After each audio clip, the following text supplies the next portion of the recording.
అబ్బా! అబ్బబ్బబ్బబ్బా! అండా బిర్యానీ, ఎగ్ బిర్యానీ. ఏంటమ్మా ఈ మసాలా వాసన? వస్తుంటేనే నోరు ఊరిపోతుంది. బిర్యానీ పెట్టమ్మా అని ప్లేట్స్ పట్టుకొని వచ్చేస్తారు మీ పిల్లలు పక్కాగా. అంత రుచిగా అరోమాటిక్గా ఉంటుందండి ఈ బిర్యానీ. హలో అండి అందరికీ, welcome back to our channel journey with Rayalas family. ఇక ప్రాసెస్లోకి వెళ్ళిపోతే, నేను ఇక్కడ ఒక 7 ఎగ్స్ తీసుకున్నానండి. 7 ఎగ్స్లోనూ వాటర్ వేసుకొని ఒక కొంచెం పించ్ ఆఫ్ కల్లుప్పు వేసుకొని స్టవ్ మీద పెట్టుకొని బాయిల్ చేసుకుంటున్నాను.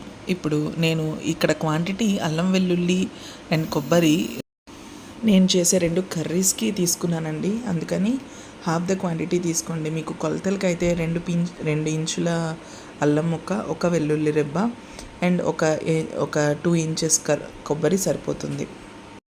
పొడవుగా కట్ చేసి పెట్టుకున్న 2 మీడియం సైజ్ ఆనియన్స్, అలాగే పొడవుగా కట్ చేసుకున్న 2 మీడియం సైజ్ టొమాటో ముక్కలు, 4 పచ్చిమిర్చి ముక్కలు, 2 ఇంచుల దాల్చిన చెక్క, 5 లవంగాలు, చిన్న జాజికాయ ముక్కలండి 2 తీసుకున్నాను అరోమా కోసం, 4 ఇలాచీ తీసుకున్నాను. జాజికాయ మనకి తెలియనంత అరోమా ఇస్తుందండి, మంచి టేస్ట్ ఇస్తుంది. ఒక 3 స్పూన్ల నెయ్యి తీసుకున్నాను. ఒక ఫుల్ టేబుల్ స్పూన్ ఆయిల్ కూడా తీసుకున్నాను. ఇప్పుడు మనం చూసిన స్పైసెస్ అన్నీ ఈ నూనెలో వేసి వేగిన తర్వాత పొడవుగా కట్ చేసుకున్న ఆనియన్స్ని వేసుకొని మంచిగా ఫ్రై చేసుకోవాలి. ఫ్రై అవుతూ ఉండగా కొంచెం పచ్చిమిర్చి కూడా వేసేస్తే మంచిగా అందులోనే ఫ్రై అయిపోతుంది.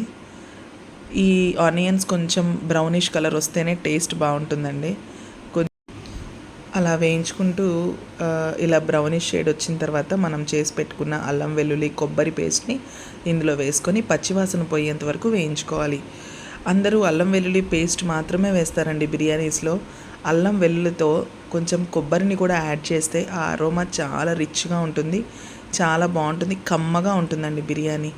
స్పైసెస్ అండ్ రుచి కూడా చాలా కమ్మగా ఉంటుంది. ఇప్పుడు టొమాటో ముక్కల్ని కూడా వేసేసుకొని మంచిగా కలిపెట్టేసుకొని మసాలాలో మూత పెట్టేసుకొని మగ్గించేసుకుంటే అడుగు పట్టలేదు చూసారా, అసలు అడుగు పట్టదండి. కొబ్బరి వేశారు కదా అడుగు పట్టేస్తుందేమో అని కొంచెం కన్ఫ్యూజ్ అవుతారు చాలామంది, కానీ అడుగు పట్టదండి. మనం తీసుకునే పాత్రనే కొంచెం అడుగు మందంగా తీసుకుంటే అసలు అడుగు పట్టనివ్వదు. ఇప్పుడు ఇందులో మనం స్పైసెస్ యాడ్ చేసుకుందాం. 1/2 టీ స్పూన్ పసుపు వేసుకున్నాను, 1.5 టీ స్పూన్లు కారం వేసుకున్నాను, 1/2 టీ స్పూన్ ధనియాల జీలకర్ర పొడి వేసుకున్నాను, 1/2 టీ స్పూన్ గరం మసాలా వేసుకున్నాను. మనం ఆల్రెడీ స్పైసెస్ వేసాం కాబట్టి నేను గరం మసాలా కొంచెం యాడ్ చేసుకున్నాను.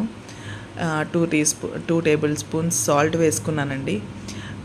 తర్వాత మనం వాటర్ వేసిన తర్వాత, ఎసరు వేసిన తర్వాత మనం ఉప్పు కన్సిస్టెన్సీ చెక్ చేసుకొని మళ్ళీ వేసుకోవచ్చు.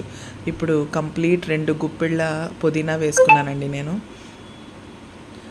మంచిగా వాష్ చేసేసుకొని పుదీనా వేసుకున్నాను. ఇప్పుడు అలాగే కొంచెం ఒక హాఫ్ బంచ్ కొత్తిమీర కూడా వేసేసుకున్నాను కట్ చేసుకుని. ఇప్పుడు 2 రెబ్బల కరివేపాకు కూడా వేసుకున్నాను, వాష్ చేసుకున్న కరివేపాకు.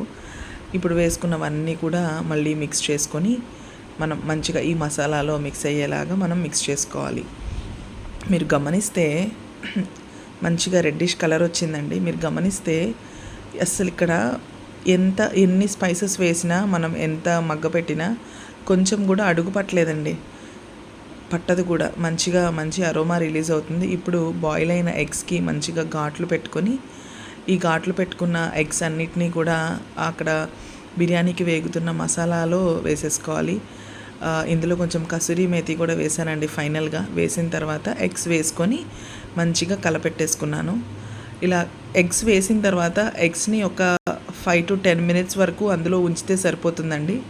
మళ్ళీ తర్వాత ఆ మసాలాలో వేగిన తర్వాత ఎగ్స్ని సపరేట్ చేసుకొని విడిగా ఒక ప్లేట్లో తీసి పెట్టేసుకున్న తర్వాత ఇందులోనే ఆ పాటన మనం రైస్ అండ్ ఎసరు వేసేసి ఉడికిచ్చేస్తే ఎగ్ స్మాష్ అయిపోతుందండి. మనం తిప్పుతూ ఉంటాం కదా, అందుకని మనం ఇలాగ తీసేసి కొంచెం ఆ ఫ్లేవర్స్ యాడ్ అయ్యేంత వరకు తీసేస్తే సరిపోతుంది. ఇప్పుడు ఇలాగా మసాలా రెడీ అయిపోయిందండి మనకి. ఇలా రెడ్డిష్ కలర్ వచ్చిన తర్వాత నేను 1 kg రైస్ తీసుకున్నానండి, బాస్మతి రైస్. మంచిగా నానబెట్టేసుకొని ఇలాగా కొలిచేసుకొని కొలత గిన్నె పెట్టేసుకున్నాను. అలా కొలిచేసుకొని నేను ఈ బియ్యం వేసేసుకున్న తర్వాత ఈ మసాలా అంతా రైస్కి పట్టేలాగా మంచిగా కలపెట్టేసుకున్నాను. తీసుకున్న క్వాంటిటీకి 1.5 క్వాంటిటీ వాటర్ తీసుకున్నానండి. మీరు ఎంతన్నా తీసుకోండి. ఆ తీసుకున్న క్వాంటిటీకి 1.5 బాస్మతి రైస్ అయితే 1.5 క్వాంటిటీ ఎసరు సరిపోతుందండి వాటర్. ఇప్పుడు నేను సాల్ట్ చెక్ చేసుకున్నాను. కొంచెం సాల్ట్ తగ్గింది అనిపించింది. ఇంకో స్పూన్ సాల్ట్ యాడ్ చేసుకున్నాను. యాడ్ చేసుకొని మళ్ళీ మూత పెట్టేశాను. చాలా ఆల్మోస్ట్ 80% కుక్ అయిపోయిందండి ఇక్కడ. ఇలా కుక్ అయిన దాంట్లో 80%లో మనం ఎగ్స్ కూడా వేసేసుకొని మనం మూత పెట్టేసుకొని కుక్ చేసుకుంటే ఇలాగా ఫైనల్గా ఎగ్ బిర్యానీ అనేది రెడీ అయిపోతుందండి. మంచి అరోమాతో, మంచి టేస్ట్తో పిల్లలు చాలా ఇష్టంగా తినే ఒక మంచి రెసిపీ చూపించానండి. మీరు కూడా ట్రై చేసి నాకు కామెంట్ చేయండి ఎలా వచ్చిందో.